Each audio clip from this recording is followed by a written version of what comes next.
আসসালামু আলাইকুম। বরিশালে আইয়া পড়ছি।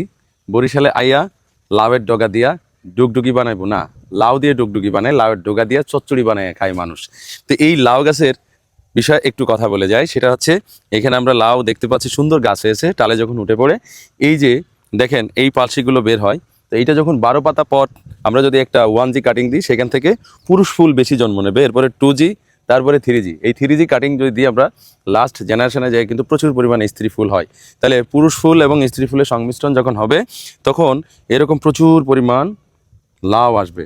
এবং সেই লাউগুলো থেকে এই যে দেখেন, এই যে এইটা ছিল পুরুষ, এর পাশে একটা স্ত্রী, এইটাকে সে ফল দিয়ে সে আত্মত্যাগ করেছে এবং পৃথিবী থেকে চলে গিয়েছে। এই পুরুষ ফুল, পুরুষরা এরকমই, পুরুষরা সবসময় ত্যাগ করে, ত্যাগ করতে করতে একসময় পৃথিবী ত্যাগ করে চলে যায় এবং এই ফুল ফলে ভরে যায়।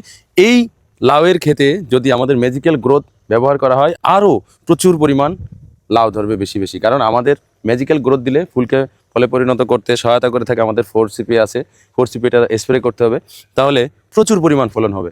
তো আপনারা সবাই 3G কাটিংটা করতে পারেন। Thank you. স্বপ্ন যদি থাকে তবে শুরু করে দাও বন্ধু, জয় হবে, হবেই তুমি যদি লেগে থাকো।